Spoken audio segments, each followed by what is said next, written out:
FTD seminar. Thank you so much for joining us. I can see in my out the corner of my eye the number of attendees gradually ticking up as we reach 10 o'clock, and I expect a couple of people will continue to join us over the next few minutes.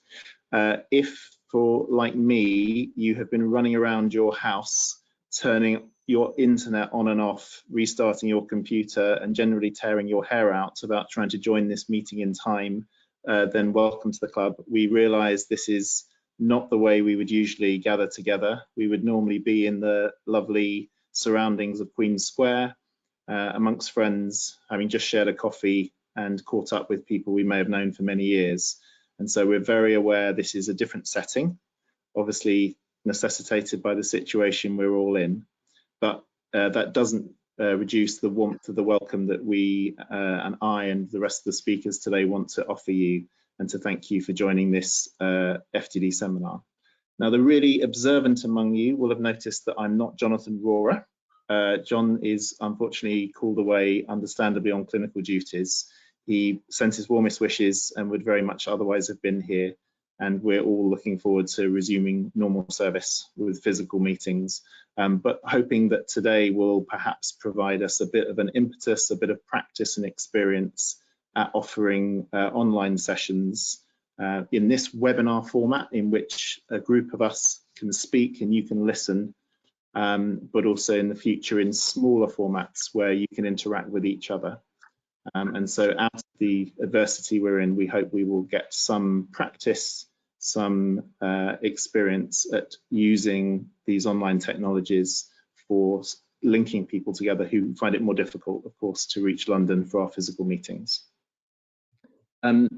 Just a quick practical point before I introduce today's speakers, that if you have questions throughout any of the speakers' comments or in the for the general question and answer session at the end, then it would be great if you could offer them. There should be a chat box, I think probably on the right-hand side of your screen, and if you type your question briefly in there, that will go through to Emily and Roberta, who you can't see on your screen at the moment, but whose voices are present within this webinar, and they are very helpfully and very kindly supporting us behind the scenes, bringing people into the conversation and letting us, the panelists that you can see, know what your questions are so that we can try and address them in the best way possible. As you'll see, I think on your screen, we're delighted to be joined by Jill Walton, who ran rare dementia support for many years and is now a consultant with the service.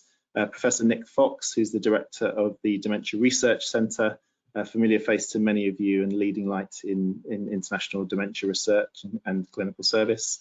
Nikki Zimmerman, who runs the Rare Dementia Support Direct Support team, and so many of you will have spoken to by phone or by email in recent weeks and months, and I hope we'll continue to make contact if you've not met each other before.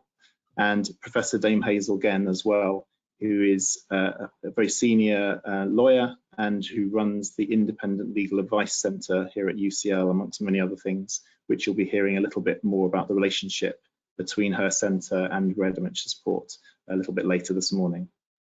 And just to say, I'm Seb Crutch, I'm a psychologist in the group and have been involved in co-leading Rare Dementia Support for some time.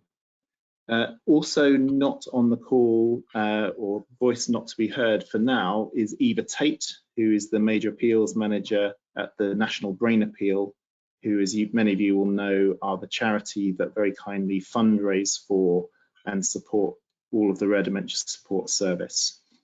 So Eva and her colleagues do a huge amount of work facilitating the work that we try to do for members of Rare Dementia Support, and supporting us in major and more modest fundraising efforts, everything from pyjama parties and marathons through to major fundraising gala dinners and capital fundraising appeals, which you'll hear a little bit more about later on. Eva and her colleagues are always happy to support you if you have ideas and ways which you would like to contribute to Rare Dementia Support here in London or locally where you are. And Eva and her team's contact details can be found at the bottom of the fundraising page on the Rare Dementia Support website.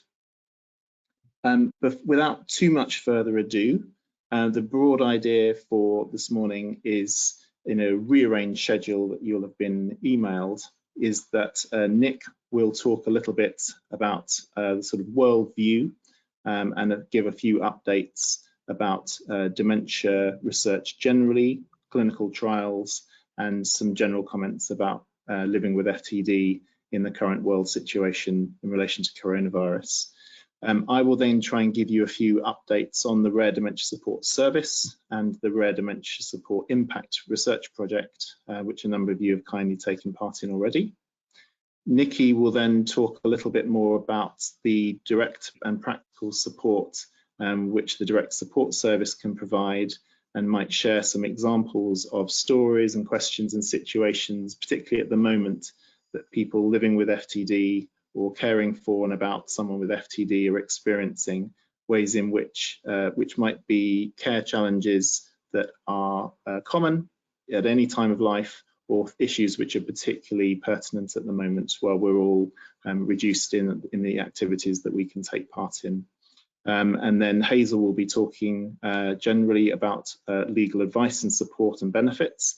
Hazel won't be tackling individual queries in this talk, but more talking about the principles, helping you to understand some of the support that you're entitled to, and about the ways in which legal experts and we as rare dementia experts can work together to better support you individually, not during this seminar, but in one-to-one calls and other services to try and address some of the financial and other issues that you might be facing. And then we'll round out the session this morning with a good amount of half-hour time to address some questions and answers, which, as we say, we're happy to receive any questions, not just about the topics we're talking about this morning, but any queries or questions you may have. And those might be about understanding the condition better.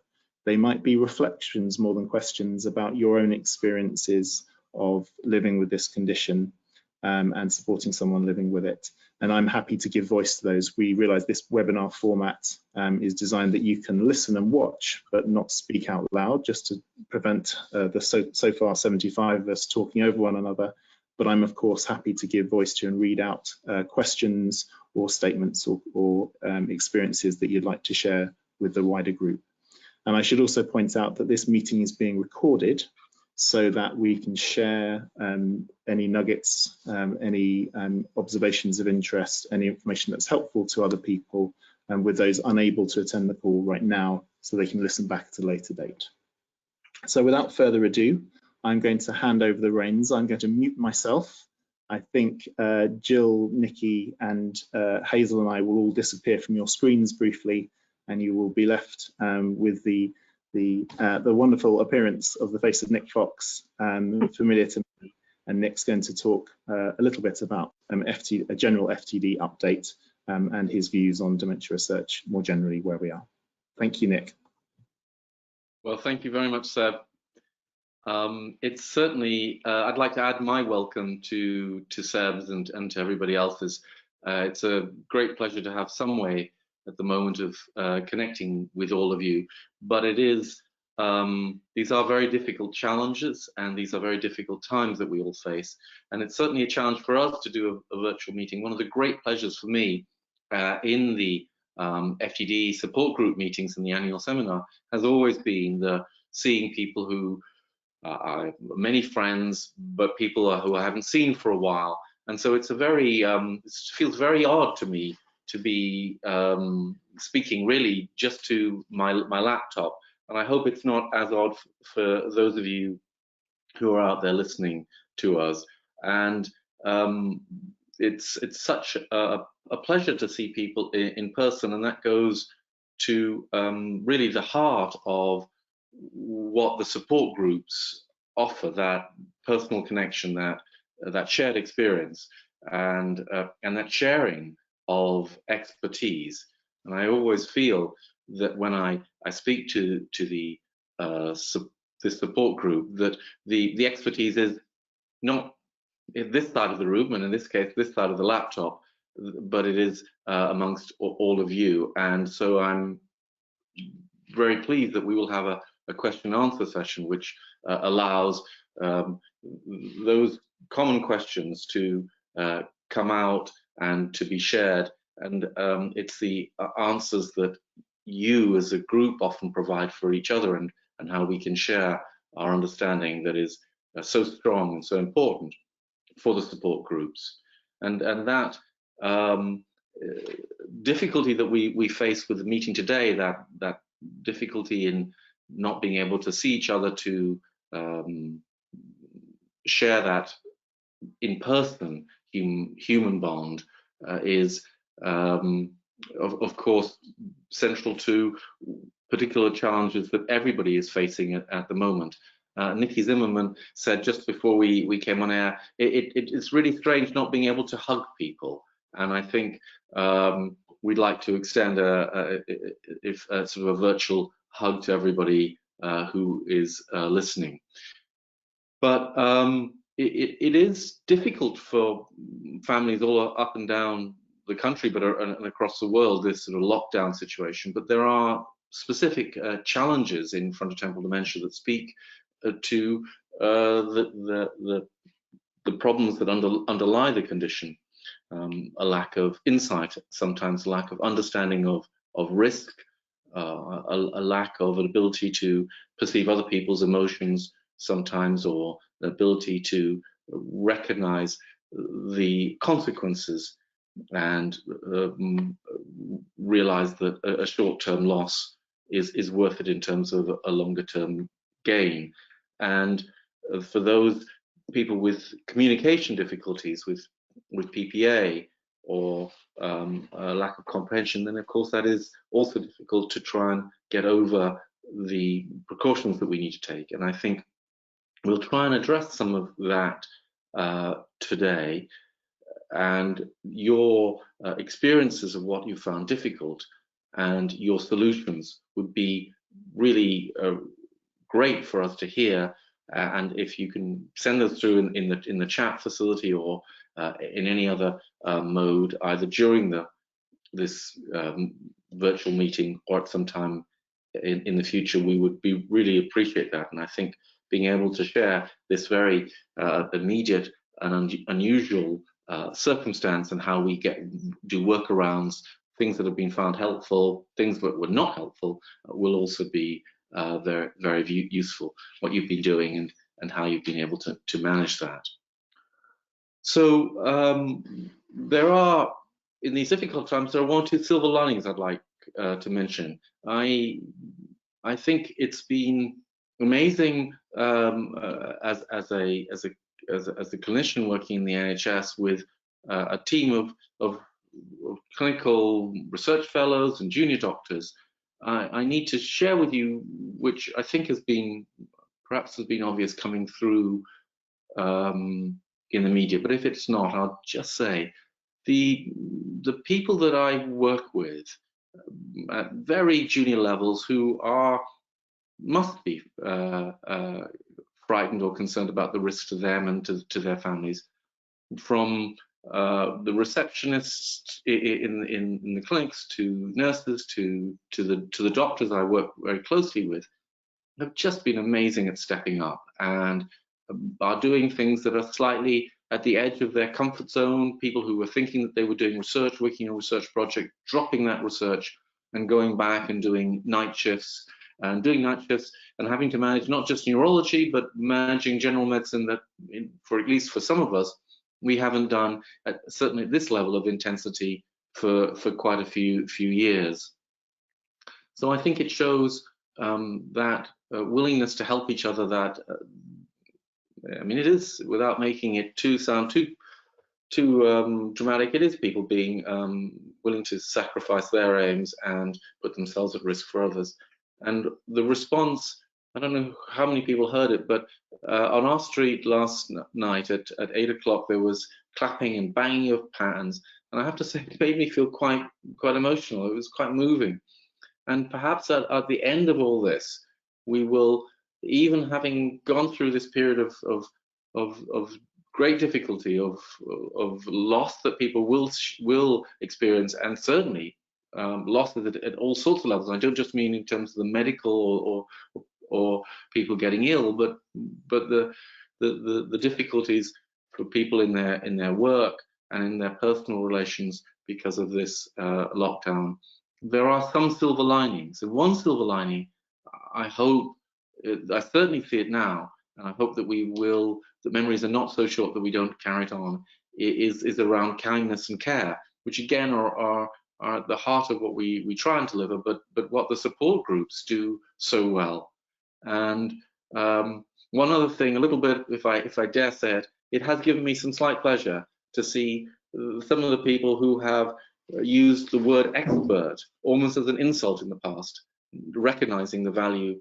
I mean, I think that some of the science that we see scrambling to try and come to our aid, and I was on a call with the Dementia Research Institute only yesterday, people who've had nothing to do with COVID virus, bringing their molecular biology skills to bear on who had been previously working on how the molecular mechanism Alzheimer's gets in and out of cells, are saying, well, actually, there are things that insights I have. I think we can address some of the techniques that we use to think about how this coronavirus gets into cells and how it spreads within there. So there are all sorts of ingenuity and the value of expertise coming out. I certainly see that we will see a recognition of the value of science and research, which will be good for, I believe will certainly be good for FTD research when we come out of this very difficult time, and it's not entirely clear how long that will take. But it's worth noting in that context that one of the calls that a number of us made back in 2012, when there was the G8 Summit on Dementia, was to ask that governments commit 1%, so that's just 1 pence in every pound that they currently spend on dementia, to doing research. And that may sound shocking, but the reality is that at the moment, many rich developed countries spend a tiny fraction of what the financial cost of dementia, never mind the personal and societal cost and damage. So the figures are very inexact, but people talk about the cost of dementia to the UK being 26 billion a year. It's much less than 1% of that goes into research. The vast majority is in care. And I do think the analogy with recognizing that the roof is leaking and that there's a problem that needs to be fixed at its fundamentals, and instead moving buckets around is somewhat opposite. So hopefully we'll come out of this with a greater commitment to kindness and care, and perhaps a greater commitment to research, which will certainly be good for what we all desperately want, which is to find better ways to diagnose, to treat, and ultimately to prevent frontotemporal dementia. And there are some things that are coming out in themes and research across the different dementias, but we see increasingly that there is a long pre-symptomatic period, and people who've heard me speak before may have heard me say this before, but that means that perhaps the molecular changes are in frontotemporal dementia, and the different frontotemporal dementias are occurring not just months, but many years before symptoms, before somebody has a change in behavior, or certainly before that's recognized, or before there is a difficulty with language. There may well, we do now know that there are changes that are occurring at the molecular level, at the cellular level in the brain. And so that may feel like, oh, well, isn't that worrying? But I think that's important in a couple of ways. One way is often to reassure people who worry why their husband, wife, father, whoever, was behaving oddly. Some of the things that I found that people have taken some comfort from is recognizing that altered behavior, which was put down to somebody having personal difficulties with each other or interpersonal relationships, or not just being nice are actually the disease, and that wasn't the intrinsic person who was behaving like that. That person was not showing interest or empathy or their normal person, and to recognize that that prodromal period has an impact. But that prodromal period is really important in another way, in that it opens up a window of opportunity, and this cannot be understated, because these diseases gather momentum. They start in a certain part of the brain, and then they spread. But they don't just spread across the brain, they recruit other secondary processes. So when you get damage, you get inflammation around that damage. And if we can intervene at an early stage, not only do we limit what ultimately is the damage to people's functioning, to their personality, to their way of thinking, but also we perhaps have the best chance of slowing a process that gathers momentum. And in that context, there are new brain imaging techniques and new blood tests that are truly changing the field, so that we are seeing changes in the brain that are not having very much of an effect in that person's function, but can be tracked. That means that we can start treatments at an earlier stage in trials at the moment to understand whether we can slow the disease. And that is really a cause for hope. Just briefly, I'll end on the fact that there are a number of trials underway at the moment. All trials at the moment in the UK, pretty much all have been paused, but that's not to say that time is being wasted as people are thinking about developing protocols, thinking through and doing some of the basic science. And in particular, I bear no apologies for this, but I'm personally excited by the approach of silencing genes.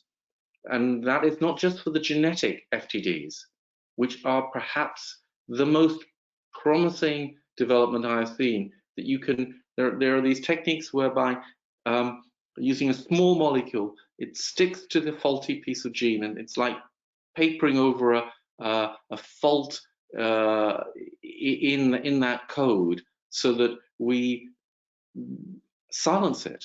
And that is extremely hopeful. And we last year had an award which we're very grateful for the Sigrid Rausig Trust, for £5 million to accelerate those sort of studies across neurodegeneration, admittedly, but right at the forefront and already with some initial projects coming out is frontotemporal dementia. And we will start with some of the genetic causes, but those insights and those therapies may work just as well for some of the non-genetic FTDs, because if we can show what part of the cascade in a process knocking out will actually slow the downstream or stop the downstream damage, then that will work in a much wider sense. Anyway, I've talked at my it's very funny. It's like talking to a mirror, because I'm all I see is myself and my laptop. So I hope for you that's not been as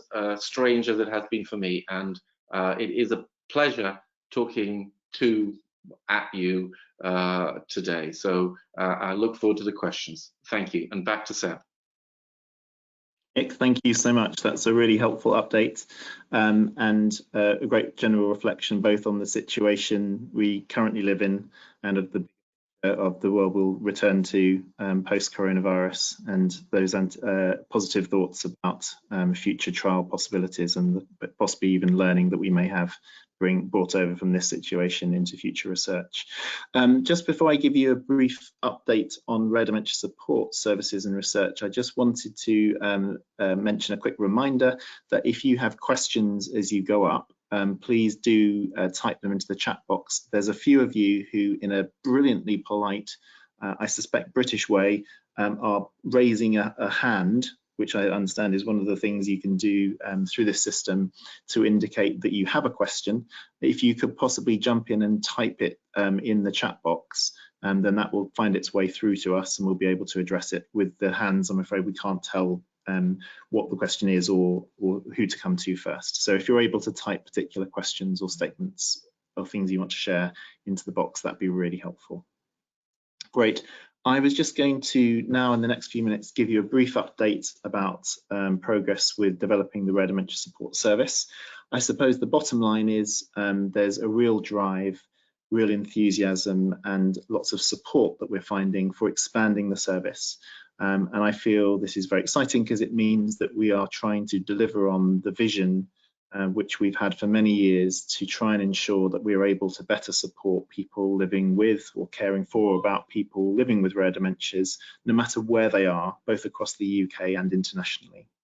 As many of you will know, even though our meetings are physically here in the UK at the moment, we have approximately 70% of traffic to our website comes from overseas, and that's because in many countries there just simply aren't opportunities for people living with these conditions like yourselves to meet other people who are in a similar boat and share that critical combination of both education and understanding about the condition you're living with, but also the social connection with other people who actually know what it's like. And I don't just mean professionals, I mean people like you who have a constant lived experience of the highs and the lows and the changing situations that you live with as these conditions progress, sometimes quickly, sometimes very slowly. Many of you will be aware that the history of rare dementia support is sort of small acorns. Obviously, the FTD support group, the Pick's disease support group, as it was, is the longest running. For over 20 years now, this group has been meeting. But the groups have all evolved essentially from the clinical service at Queen Square, initially just for patients and people being seen in the cognitive clinics at Queen Square, but now with the ambition to be much more open to everybody than that. And I think one of the biggest developments of late has been the building of this direct support team. So I think for a number of years we've had this pattern of regular meetings in London, and a growing body of regional support groups, currently numbering 26, I think, around different parts of the UK, primarily in England. And this is now really being complemented by the direct support team, which Nikki leads, with 3 people, Nikki, Claire and Livy currently, and to whom we'll soon be adding a dedicated abnormal nurse dedicated to rare dementia support with experience of the middle and later stages of these different conditions, who are keen to provide support to people not just at meetings but in between, in the everyday, be the person who you phone when you have an uncertainty about something, where you need practical support, or where you need that gentle, holistic understanding, and someone who can appreciate the situation because they've heard many situations and scenarios like the situation you were in before. So we're really grateful for all the support that we're getting to try and develop these services. For me, one key bit of support is from UCL. We have for many years grappled with the idea of who actually owns or runs the support group, because we are based at the Dementia Research Centre. Many of us, like Nick and I, are employed by UCL, the university, and have honorary contracts at UCLH, the NHS Trust. But rare dementia support has always intentionally operated slightly outside of those boundaries. We want people to be able to self-refer, to come to meetings sometimes before they've got a formal diagnosis, but when they're pretty sure because they've perhaps heard someone else describing the condition that they recognise in their loved one. And whilst there are many things that we can't do, we're not a clinical service, we can't advise about individual medication levels, for example, and people of course need to keep making use of the appropriate health and social care services. What we can do is to try and be that continuous source of support over many years. It's a place where you will never get discharged. It's a place where you can meet other people who are in a similar situation, or who have been through, who've walked the path that you're walking before, and continue to provide support. So some of the support we provide is for people who don't even have dementia yet, who are living at genetic risk of developing these symptoms and difficulties. And we also, Jill and Susie Henley, started a few years ago a bereaved carer support group, recognising the fact that, of course, sadly, once someone has died from one of these conditions, that doesn't automatically mean that for those who are caring for and about them, those issues and those concerns and those sadnesses and bereavements haven't just gone away overnight. And often what we find is particularly moving, I certainly do it at meetings, is where people who have been bereaved continue to be involved in our support group and continue to contribute to that institutional knowledge that we have, that collective understanding of the enormous demands that are placed on you when you're living with or caring for about someone with one of these conditions, and which you just can't train to people who have generously supported their loved one through time and now want to contribute to other people's care. And that's of course not for everybody, but it's such a vital source of what we do. And we're particularly excited that people like Roberta McKee-Jackson, who originally had contact with us as a member of the support groups and now is a core member of the team, facilitating our regional groups and bringing her own experience and her husband's experience of living with the dementia to bear on supporting other people. So we're very pleased that UCL have agreed to support UCL, to embrace it, even in really practical ways, like for us being able to know that the volunteers who are running regional and local support groups around the country are covered by UCL insurance policy is incredibly reassuring and helpful for us in terms of the everyday practicalities of how do we set up new groups and encourage other people to set up new groups in areas where there are people living with FTD and other conditions, but where there aren't currently opportunities to meet and gather together. We're also really indebted to the National Brain Appeal, to Eva, Teresa and their colleagues who have done a huge amount to raise money to enable us to develop the services that we offer. So a couple of examples over the past year have included some very generous funding from Mercer's a charitable trust, who have provided us money not only to support this Admiral Nurse role in partnership with Dementia UK, the Admiral Nurse charity, but also for the first time for us to be able to employ an education officer to try and draw together the many different types of learning and teaching and understanding that we have both as members and as professionals working within RDS, and to try and tailor a programme to enable us to reach different audiences, both professional and peer audiences, with the information they need at the time that they need it. Because we're so aware that too many people's experience when diagnosed with dementia is to be given a diagnosis, a huge amount of information, and then for there not to be anything obvious to come next. And actually what many people talk to us about at these meetings, and you may have experienced yourself, is about the need to find the right information at the time that you want it and at the time that you need it. And of course, we all have different approaches to this. Some people understandably want to live day by day and don't want to think about tomorrow, and that's their choice.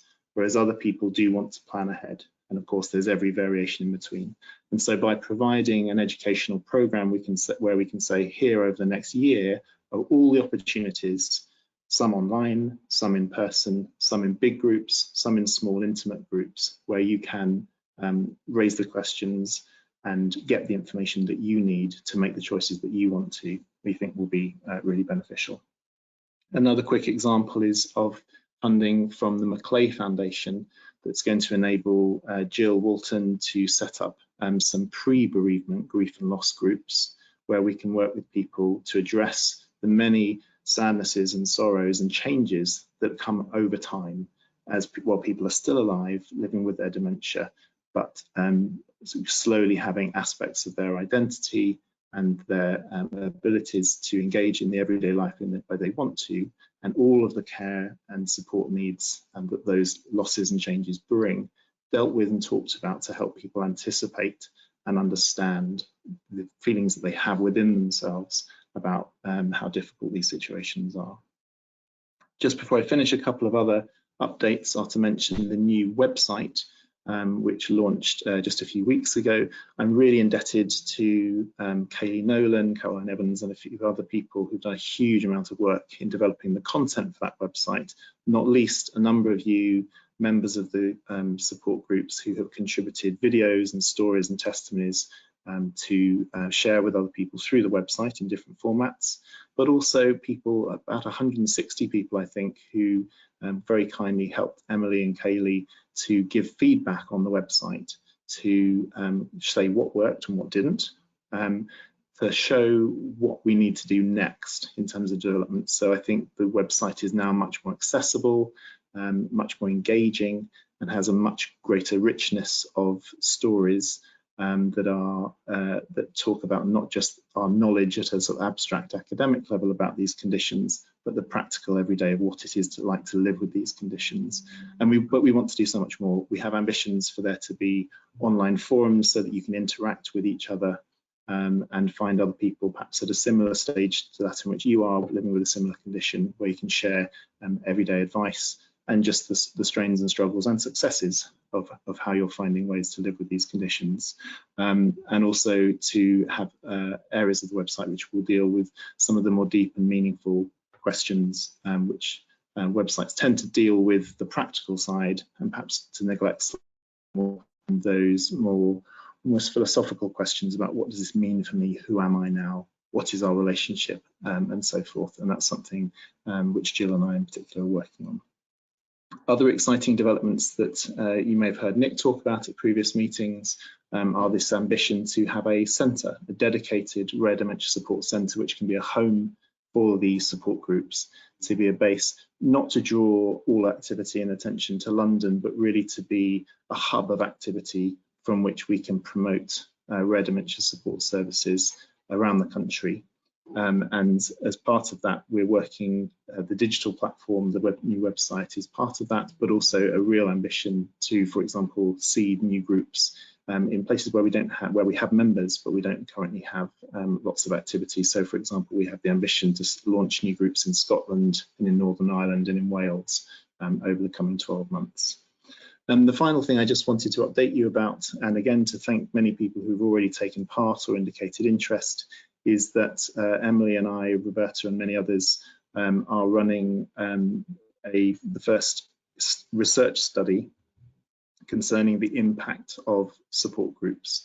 This is a 5-year programme funded by the Economic and Social Research Council and the NIHR, the research wing of the NHS, where they funded us because they're really interested in how bringing together people living with these long-term degenerative conditions can be beneficial by blending together professional and peer support. Everyone knows that no one's the expert. My personal expertise doesn't really come from reading it in a book. It comes from talking with people such as yourselves at meetings like the FTD support group and being able to understand the common elements of what makes for good care and support, and of course what are the issues that need to be addressed better and in a more timely manner to help people to live better where there have been many problems and challenges that people have faced. So it's great that those research funders are interested in those results, and at the moment if you have interest in contributing to that, essentially it constitutes agreeing to have a phone conversation with one of the research team, to talk through a series of standard questions about the elements of the support group service that you found helpful, about other services that you've engaged with, and also about how you're doing, how both you as a person living with a dementia or caring for someone with a dementia are finding the impact of that condition on your lives, on your relationships and so forth. So if you have any interest in that, it would be great if you could drop us an email at research@raredementiasupport.org, and we can be in touch with you about arranging that kind of conversation. That's the end of my update. I'm going to hope that Nikki Zimmerman is now going to join us on screen and unmute herself so that she can talk to you about the direct support service. And of course, just a reminder again that if you have any questions, I've got a good number flowing through now, thank you. If you have any questions about any of the things you've heard here or about any other matters, do scribble those down in the chat box to us, and we'll try and address as many of those as we can in the last section in the question and answers. Thank you again.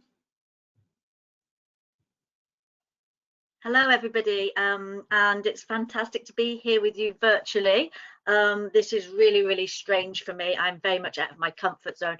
I love nothing more than when you all come to the group.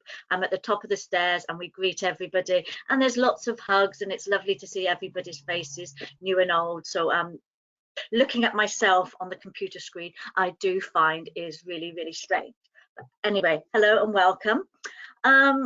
As Seb said and as Nick said, I am Nikki Zimmerman. I do lead the direct support team. I've got two fantastic colleagues, Claire and Livy, who are amazing, and it's really unfortunate that they haven't got their pretty faces up here today as well to share with you, but they are in the background, so it's great.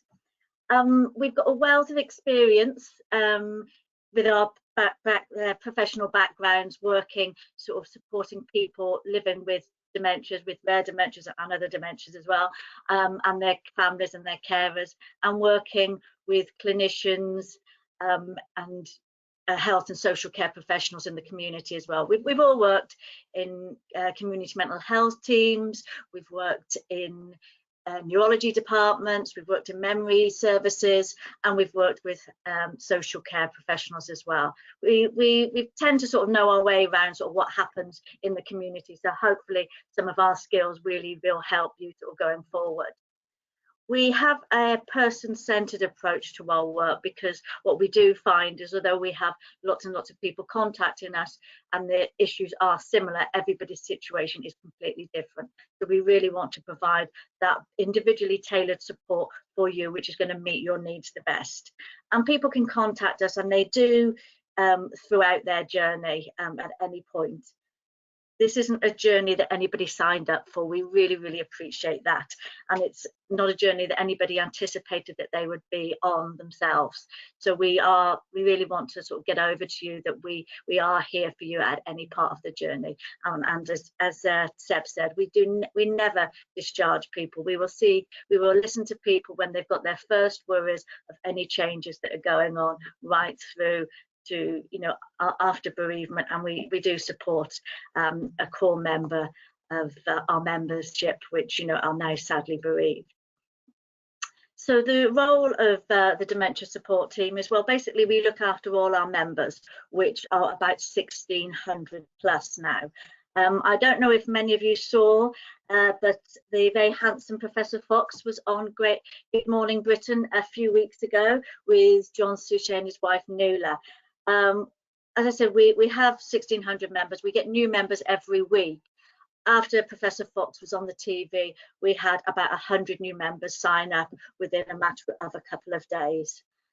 So you know, it's really amazing. It's amazing that people want to come to us for support, and we really do feel that we have some sort of skills that we can support people or help them in some way on their journey, wherever that may be.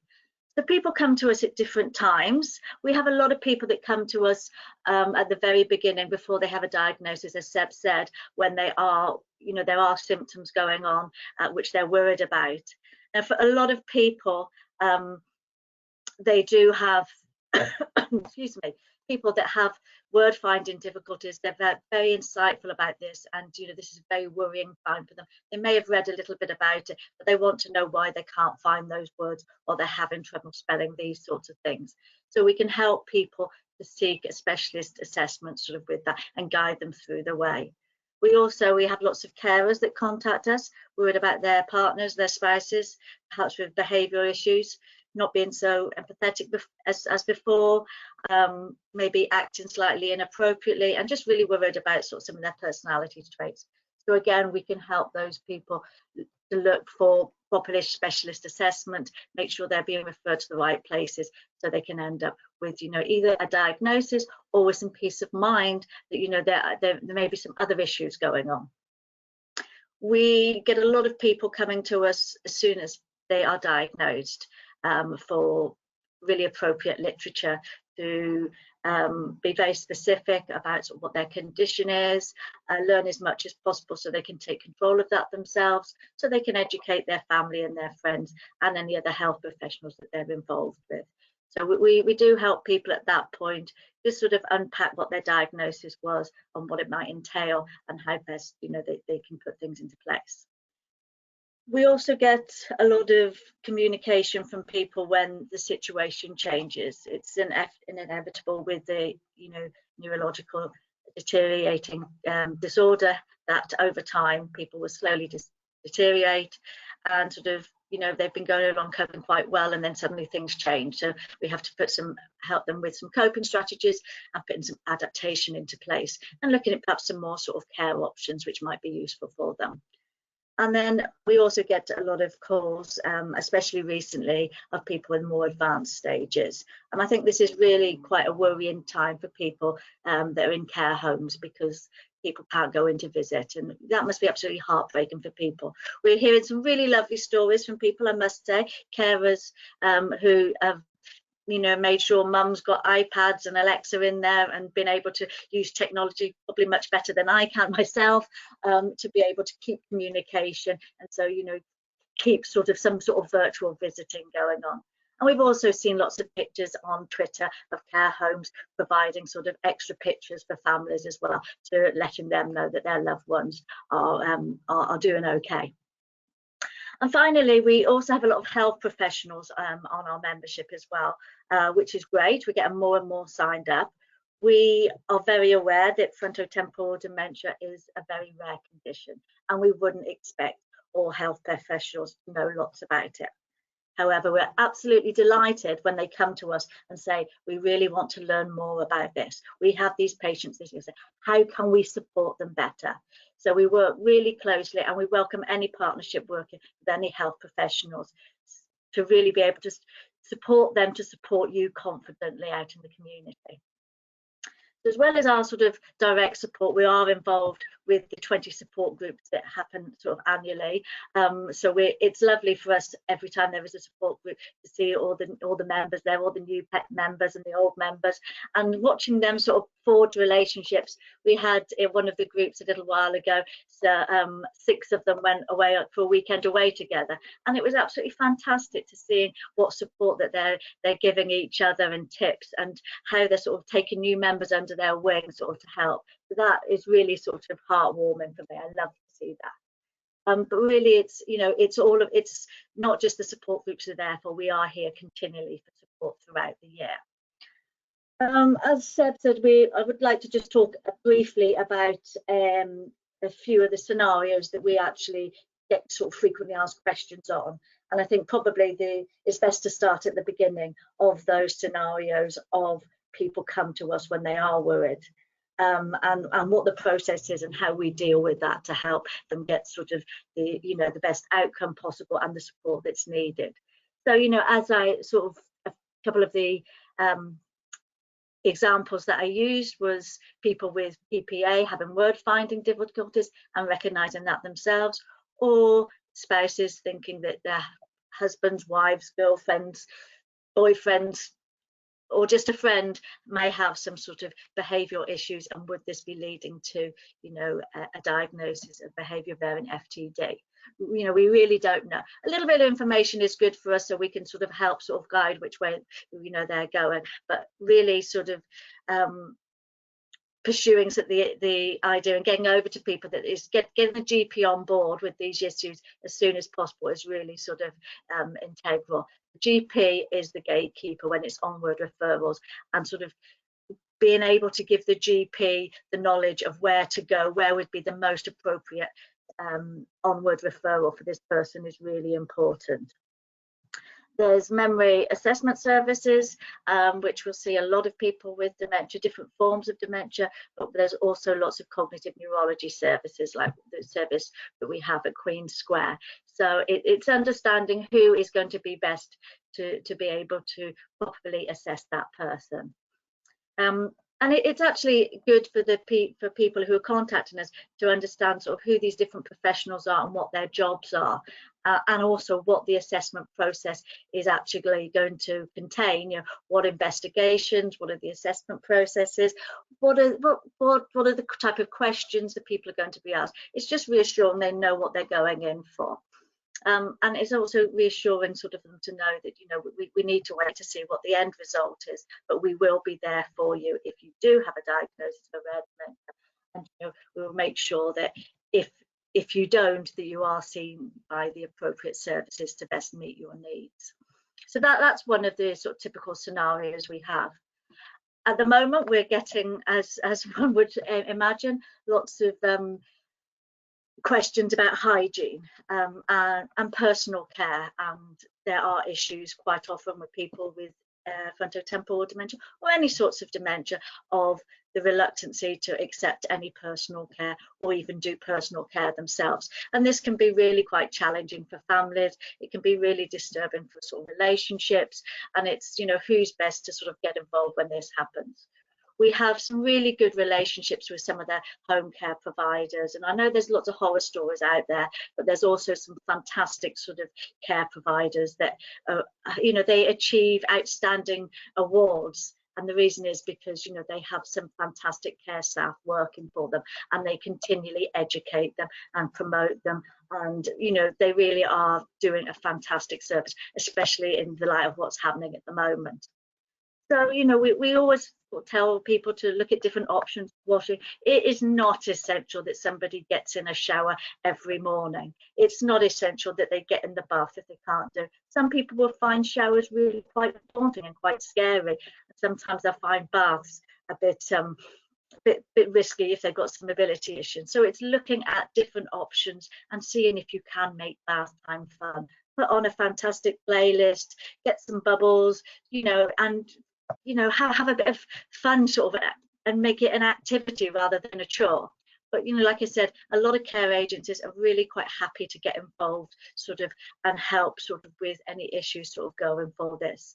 I would sort of say, with the light of what's going on at the moment, as it's now sort of becoming very apparent to us that advanced sort of care planning and getting sort of these extra options in place well before you need them is really, really something positive, and I would really encourage people to do.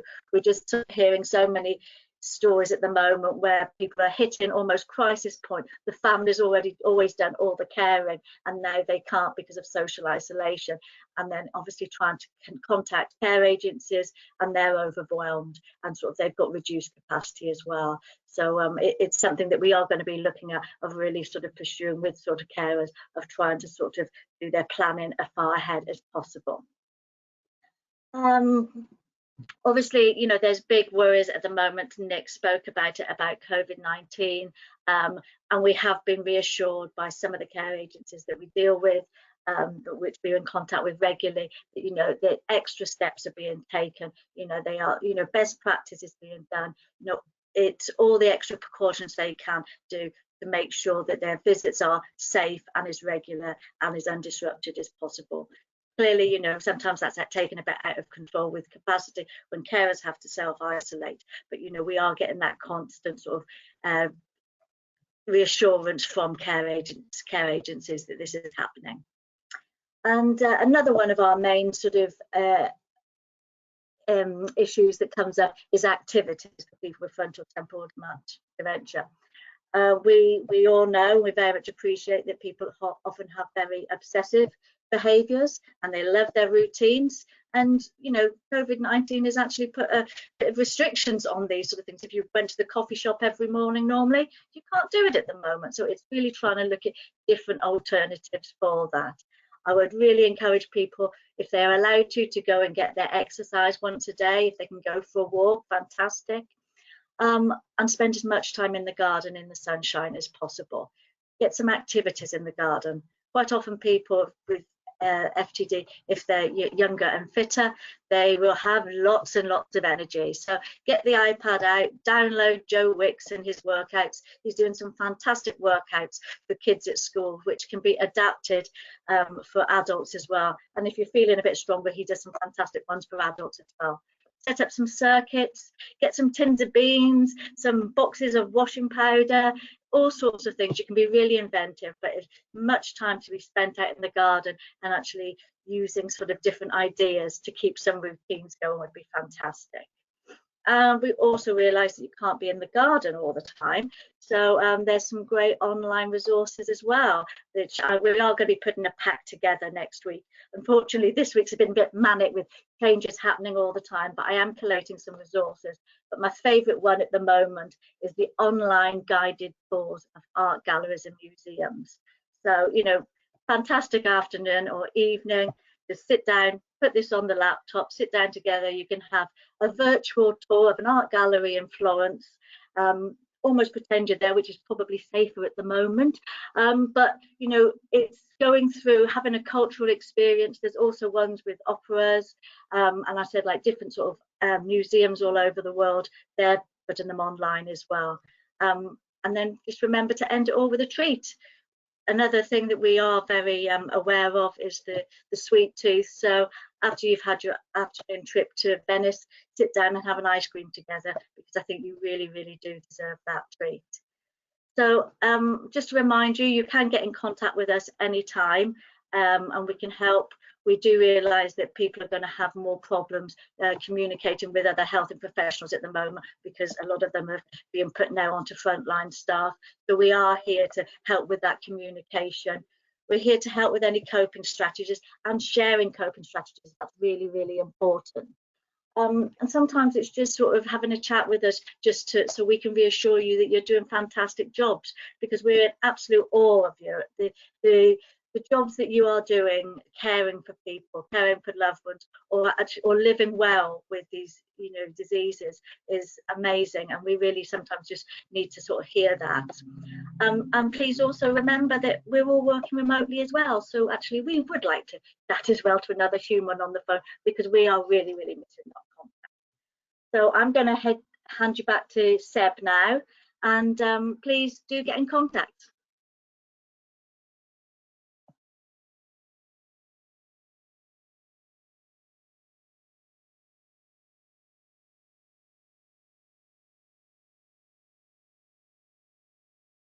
Those questions and scenarios.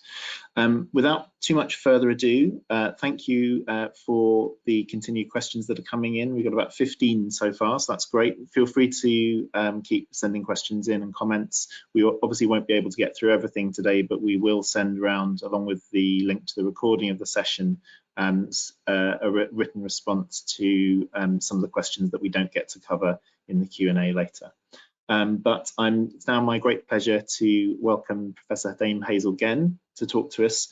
Hazel is Professor of Socio-Legal Studies at the Faculty of Laws at UCL, and also Director for the Centre for Access to Justice.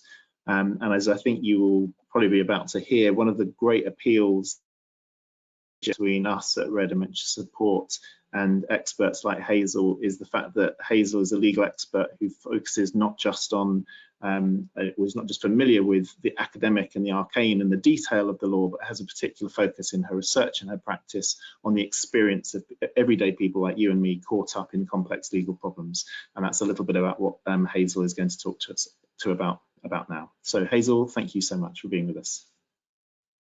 Thanks very much, Seb. I'm conscious of time, so I'm going to cut down a bit on what I was going to say. But first of all, to say, very good to meet you all. I've been to one support group and I found it extremely interesting, and I managed to talk to lots of people, and there were lots of issues being raised with me at that time. So I just want to say a little bit about what my interest is, about what service we are providing that is a kind of additional service to the support services already provided, and also to say something about the kind of problems that people raise with us, not just in COVID times, but in ordinary times, both people living with dementia and those who are caring for them, because aside from this being a massive health issue, it raises a lot of other issues which you will have come across.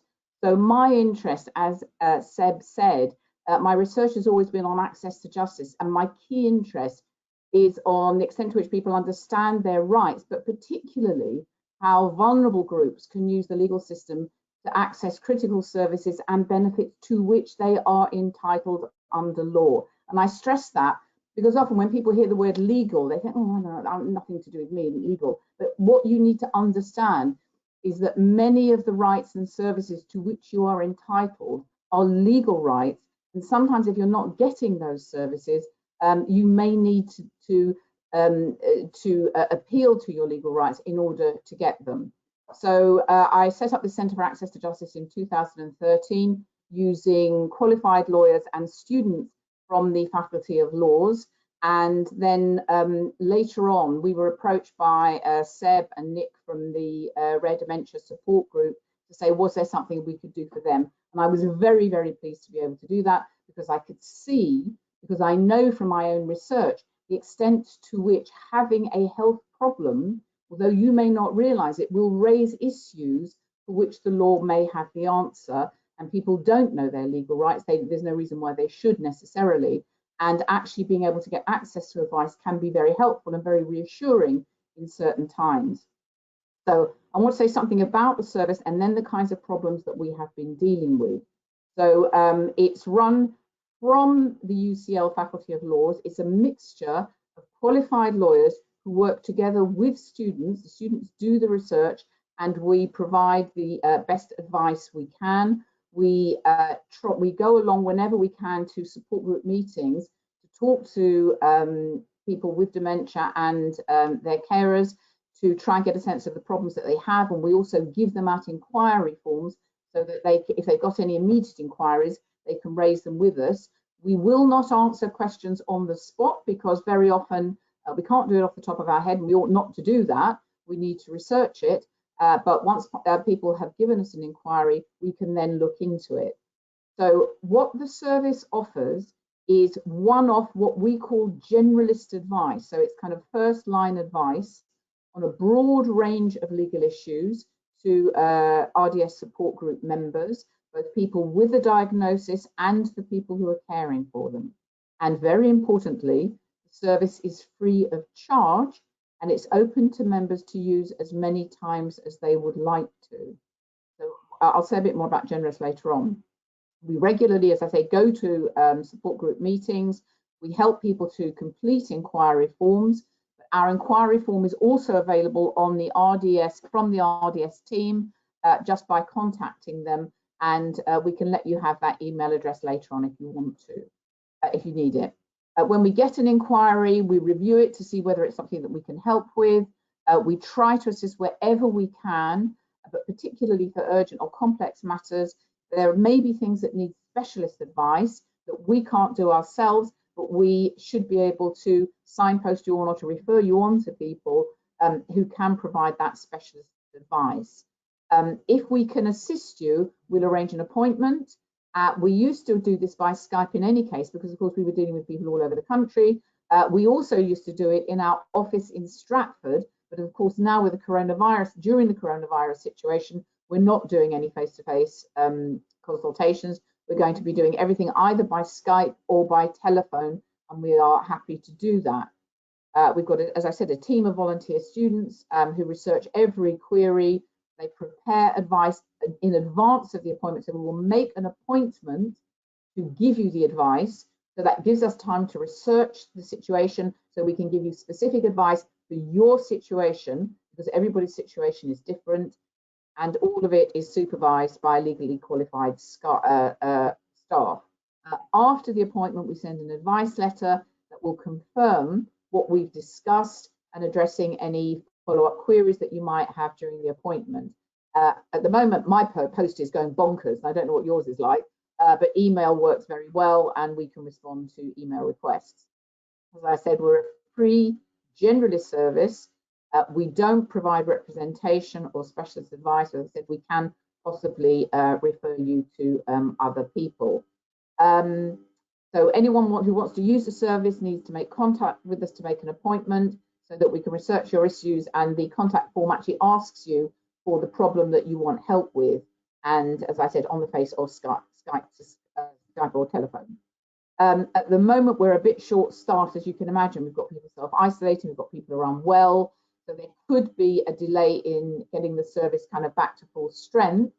But if there are people wanting support, my advice would be let us know anyway, because we can start setting up appointments for the future. It gives us a sense of what the issues are coming in, and we can all start doing some research on those things in advance if we need to do specific research.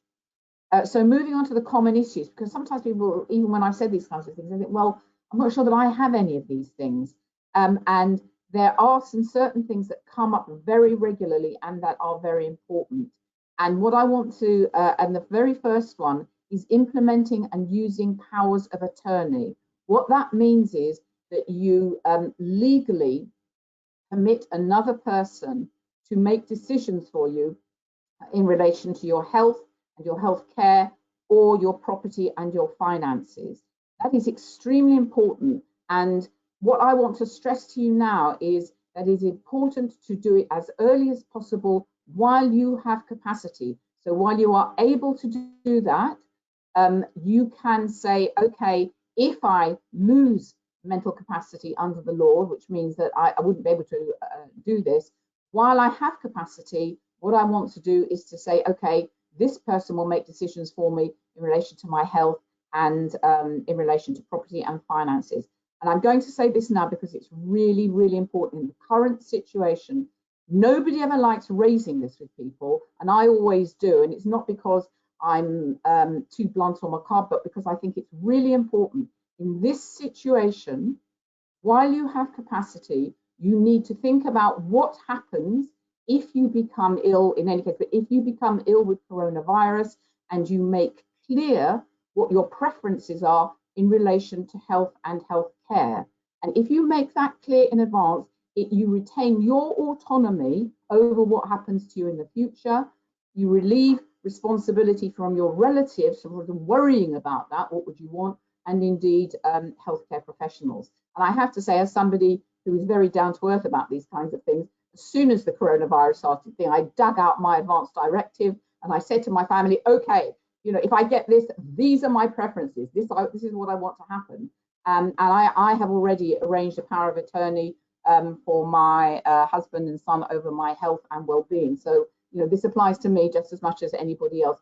But lasting powers of attorney, very important to think about, and making clear your preferences in relation to how you want to be treated in relation to healthcare and in relation to end of life decisions. We all have to think about that.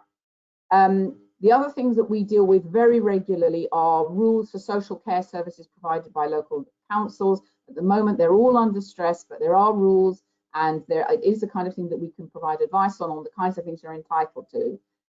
Eligibility rules for continuing NHS healthcare. It's all in disarray at the moment, but again, there are rights, there are rules about it, and we can provide advice on that. And very, very relevant at the moment, issues to do with disability benefits and other state financial benefits. Now, we know that the government is making new rules in relation to COVID, and we can help with things like that, and also employment rights. We are developing ourselves resources and fact sheets that we're going to publish on the RDS website so that support group members can access that information more readily.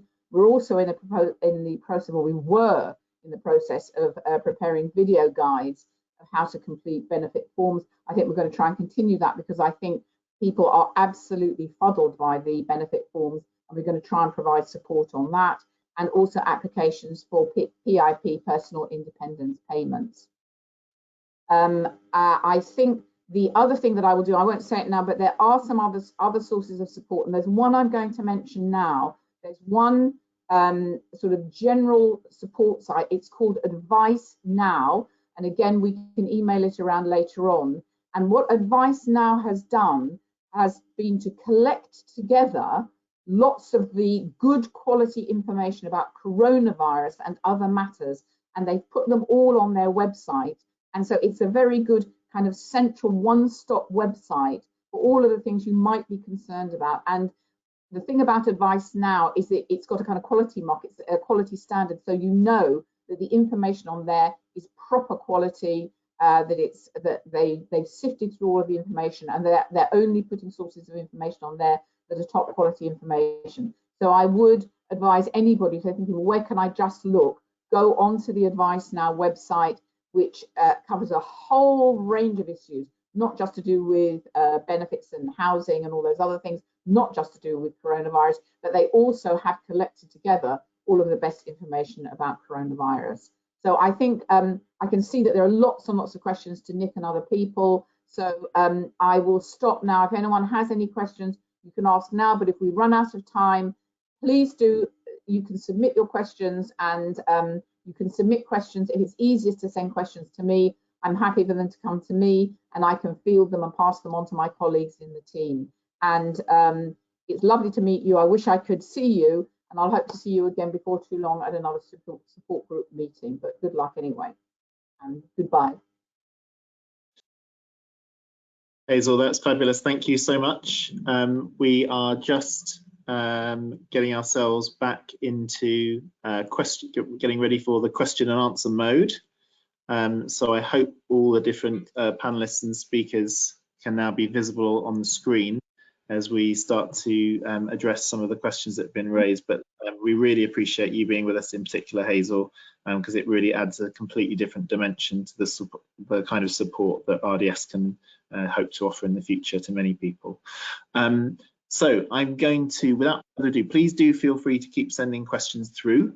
However, if you don't get an answer now, we are keeping a written list of all the questions, and we will send some responses to everyone after the fact that you can peruse through. But if you don't mind, I'm going to start with a question that has come through, which I think would be good to put to Jill Walton. And the question is, relating to living at home with someone with FTD, is it completely out of the person with FTD's ability to do something that is requested of them? Whenever I ask my husband to do something slightly differently than what he wants to do, he says I'm being critical. Is it possible for him to try to change his behaviour, even in small ways and with considerable effort?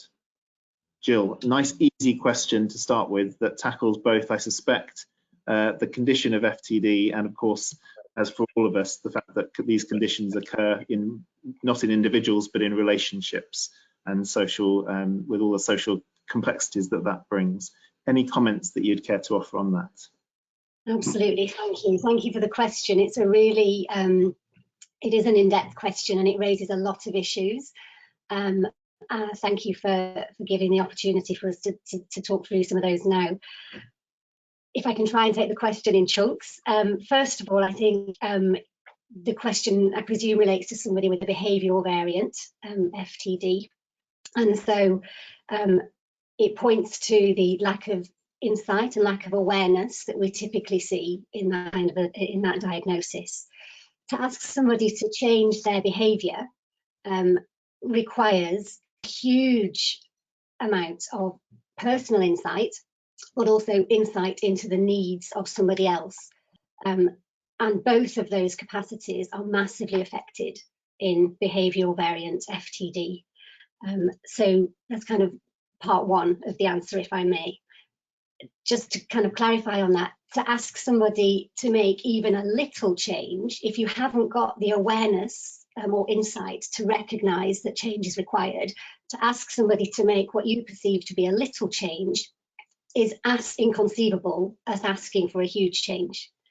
So there isn't really a scale of kind of degree of difficulty to make change. It's all difficult if you don't perceive a change is required. I think that presumably the behaviour is different in terms of the personality of the person you knew before, and there opens up there a huge other issue in terms of what you have lost in terms of the personality and the relationship that you had with your husband. And speaking into that, there's a massive need for you to have the space to understand and share with others what that loss of relationship means and impacts upon you.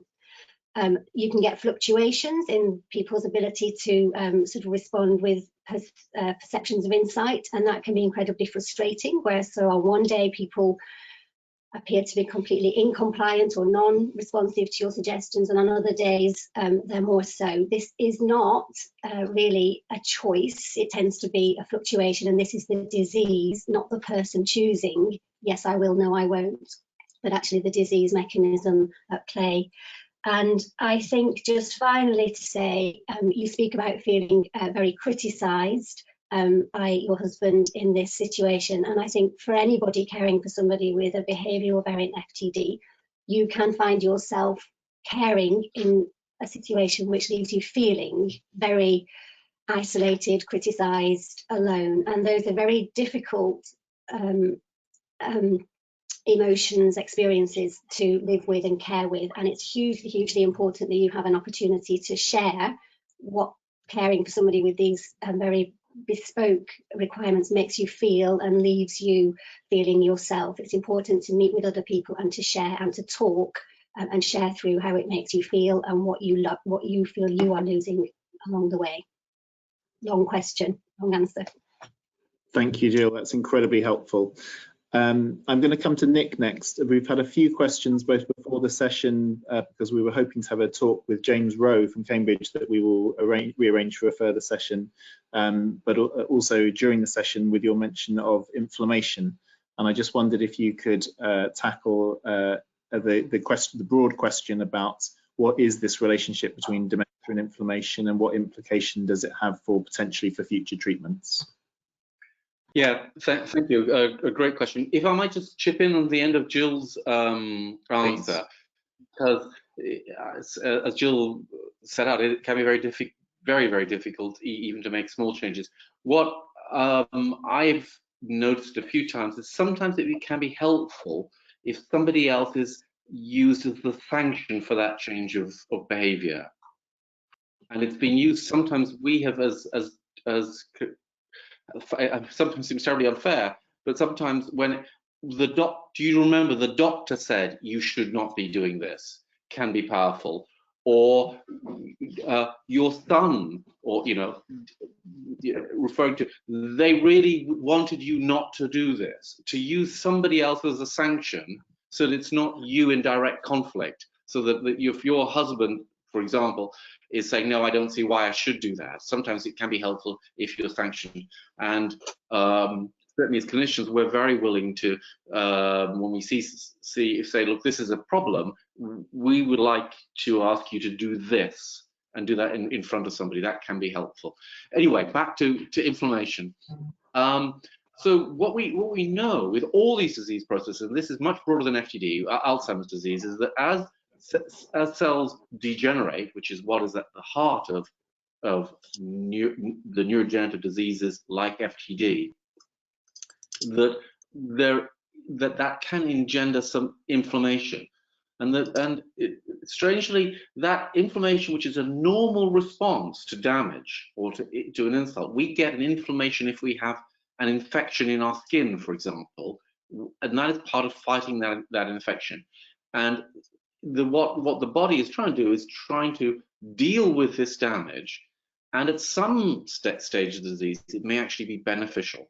And later on it actually can be damaging because the process gets out of hand, and in responding to damage the inflammation causes more damage. And we do know that in a number of processes in some of the FTDs, but also in Alzheimer's disease.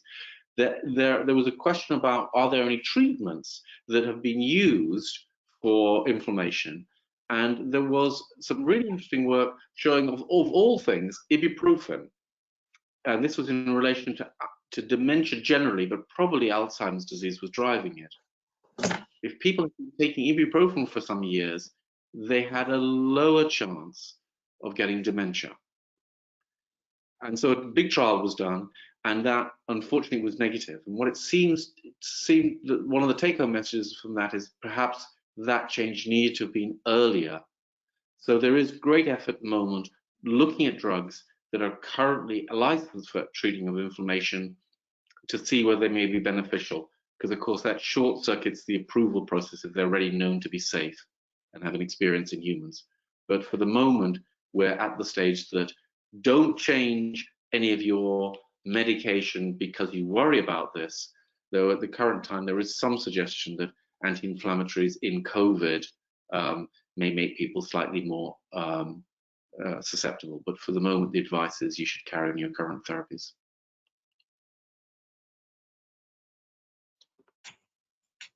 Sorry, classic example of me failing to unmute myself before talking. Thank you, Nick, that's really helpful. Can I come to Nikki next, and anyone else who wants to chip in? We've had, obviously, naturally, a number of questions relating to the current situation with coronavirus. And one in particular, the question was about people who are living as parents of people with FTD, so where their children have FTD, and then whether they as parents, carers, are now having to self-isolate. There's a question from one lady who's 74, who has underlying health issues, asking how she is able to have visiting carers to attend to her son's personal care needs. Nikki, do you have any comments that you might be able to share on that?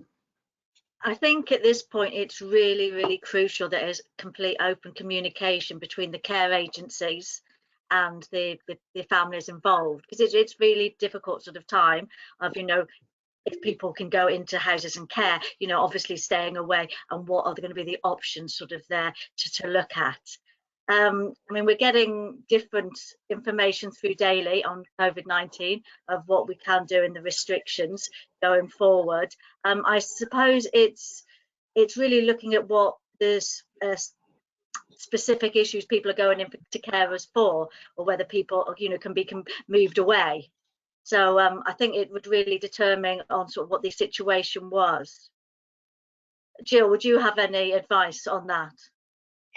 I think you're right. Certainly in the neighbourhood where I am, people are still being visited by carers if they have underlying health needs. So I wouldn't have thought it would be acceptable for that provision to be removed. We've also, I mean, we've been in contact with quite a few sort of care agency managers, and they've reassured us that extra precautions are being taken, and they are following guidelines sort of, you know, regularly, and they're having complete updates. So they are doing the best to reassure people that, you know, their carers can go in and obviously, you know, extra sanitizing is used. You know, as soon as they go into places, to make sure that their best practice is being followed. But yeah, I think, you know, people have to be reassured that this can, you know, these can continue as normal, but a bit of communication with the care agency management team would be really helpful. Great, thank you both. Just mindful of time, we're still due to finish at about 11:30, so we've got 8 or 9 minutes left for questions, but again, a reassurance that we'll address other questions we don't get to talk about now by email after the fact. Nick, I'd like to come to you next, if I may. We've had a question, again, COVID related, somebody saying, my husband received the 12-week text, i.e. to stay at home because you're particularly vulnerable. He is 59, and aside from his diagnosis, I assume of FTD, he's otherwise healthy. Can you explain why he would be considered in this category? He's desperate to get out of the house, and it's already been difficult to restrict him to a single outing. So that's easy. There is no reason why he should be have any additional restrictions. It's if he has no other underlying health conditions, that they should be treated like the rest of us. Great, thank you. Crisp and to the point, we like it. As you've saved yourself some time, I'm going to throw one more to you, which is on the issue around research into the impact of COVID on FTD. The questioner says, I'm currently in quarantine with my husband as I have probable C19. He has no symptoms despite being in literal lockdown with me. Will you be able to check how many people with FTD turn out to be asymptomatic, or if FTD disease does not offer any weird protection and I'm just a lucky carer? Well, great question. So first of all, great sympathy with you, and get better soon. Yes, the samples are being collected with COVID, because actually it does seem like there may even be some neurological central effects. People get an overdrive of a desire to breathe faster and harder when they are quite sick. So we think that maybe have a neurological component, but absolutely. We don't understand the genetic differences about who gets. There's some bizarre things, men being affected more, and maybe that is just because they're more likely to be smokers, which we do know is a major risk factor. So strong advice to everybody, we should be, if you've been thinking about stopping smoking, this is a very good time to do so. It'll be really interesting whether or not there is some weird protection. And I'm really pleased that you're clearly must be a glass half full person to think that you are a lucky carer, having got COVID and you're in lockdown. So all the best. Thank you, Nick. That's great. I'm going to come to Jill and Nick for the next one. A question for a person with behavioural variant FTD diagnosed approximately four years ago. Is it normal that at this stage for people living with FTD to be excessively tired to the point that it's impossible to rouse them from sleep? The question says sometimes their partner is almost unconscious and it's taking more than an hour and a half to get him to be awake. Could this be to do with the medication? Well, if I go first and then Nick, you finish, but I would have advised absolutely in the first instance to do a medication review. An hour and a half to raise somebody from sleep does not sound typical. What is typical is general levels of apathy, the lack of sort of willingness to want to initiate activity, and perhaps we also see, as the disease progresses, an increased sort of ability to drop off to sleep at points throughout the day. But the situation that's being described here does not sound typical to me of FTD in its own right. I would advise a medication review. Nick, do you have anything to add? Yeah, absolutely. So, absolutely. So, medication review is really, really sensible anyway.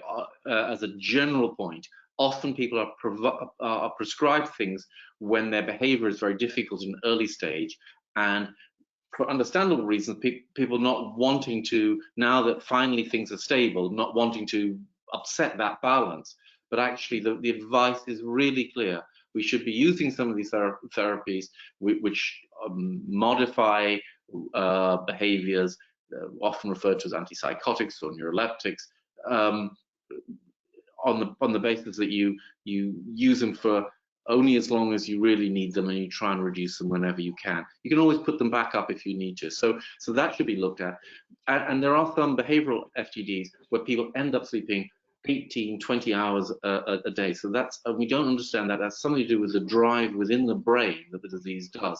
But the difficult to rouse is, as Jill says, that's something that one should definitely make sure that there isn't something else there. There may be nothing, and it may be the disease, but at the first level, check there's no other cause. And just occasionally, difficulty in rousing may be caused by something called obstructive sleep apnea, where people snore very loudly, and then they have periods of not breathing while they're asleep, which means that they're they can be drowsy and sleepy in the day.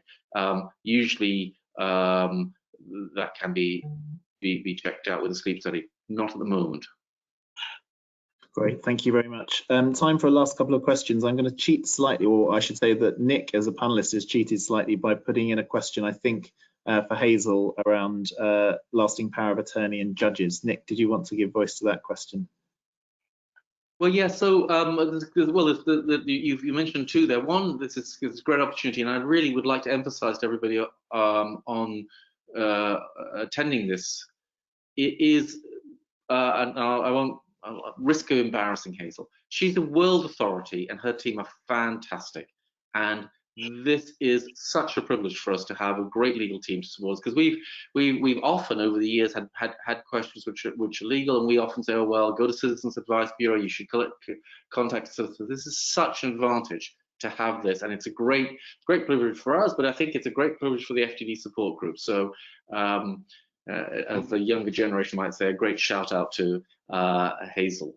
But I've come across the situation where people's behavior have not been understood by police officers and, or more worryingly, by judges. And I wondered whether you may feel you do not want to make that much of a comment, but I wonder how much of a risk you think there is of lack of education in our judiciary around these sort of illnesses. That was my first question. I'm extremely happy to answer that. Can you hear me? Yeah, I'm extremely happy to answer that question, actually, because for years I've been involved, or for years I was involved in judicial training, and I wouldn't say that, well, I need to be careful what I say about this, but for example, I went to a particular course for people in tribunals that was addressed to people on the that was about people on the autism spectrum, and where judges were being alerted to how people might present in hearings, how they might understand questions differently, or how they might respond differently. And it was a way of raising the consciousness of the judiciary about different forms of behaviour. So judges are regularly trained about what's known as kind of equal opportunities, which is not that you treat everybody exactly the same, but that you understand that people are in different situations and have different needs, and that they will present differently in court.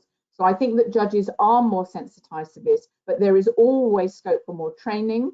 And I would say that actually this is something that we could maybe work on together, because I've got very good kind of links into the judiciary, is to get into the training material about, and we can use all sorts of, we can use different vehicles for doing that, and everyone being at home doesn't matter because everyone's doing things remotely, about specific things that would affect people, or ways in which people with different kinds of diagnoses how their behavior might be affected, and how it might affect how they appear in court and how they respond to questions, and that absolutely has to be taken into account. So completely accept that people, and actually most judges would accept that too, and they often want this training. They want extra stuff because they want to understand. They don't assume that they know everything. And when someone's in front of you, you know, they tend to sort of go on how the person's behaving. But if their consciousness has been raised about it, then they can see things differently. So yes, I agree. There's plenty to be done in terms of training the judiciary, and that's one way in which we could all together, we could work together to help and get it inserted, and you know, get it sort of integrated into their training packages. And if I may, Seb, I think a call to our support group members, examples of these sort of things would be really helpful when we do try and we do want to educate everybody, judges as much as everybody involved in care as well. So your examples of, you know, I had this difficult situation and my husband, wife was misinterpreted. I've just come across several, well, quite a few instances where people's behavior are clearly misinterpreted, and that's, you know, understandable. I think that's really, I think that you're absolutely right. And what you need is specific concrete examples, because it helps people. If you're training people on this, don't talk theoretically. You know, this is an example of where this is the kind of behavior, or this was how a person was affected by a question that was asked to them. Sometimes it's a way that someone reacts to a question because of their condition. And so, yes, I think that's a very good idea. Collect together examples, real life examples that we can feed into that training. Thank you all so much. So we reached 11:30, so we're going to draw the seminar to a close there. I'd like to thank all the speakers and to all of you for attending. I think it's great that we're finishing on these last few points about training and the importance of lived experience, people telling their stories, their examples of what happened to them, the support they needed, the problems they faced, so that we can try and ensure other people don't go through similar challenges.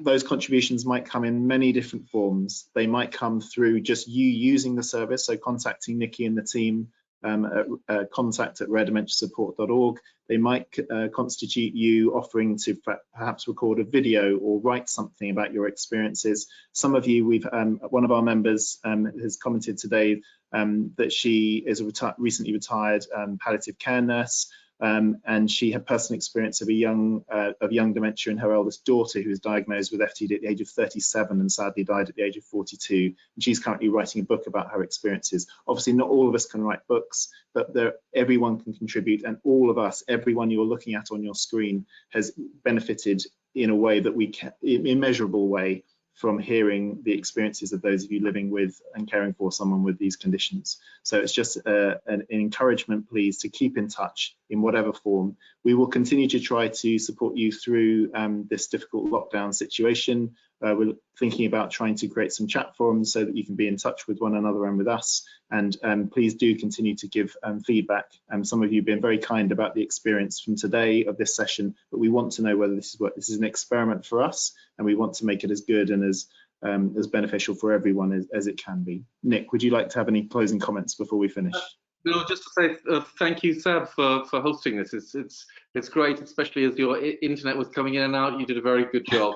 And for those of us who've put forward questions and we haven't answered them adequately, or we've misinterpreted your question, or we just haven't got to it, apologies. But one of the bits of feedback we would really value is on the content of these, where not just the format. We can't see you in person, but would you want longer for questions? What mix of things would you like?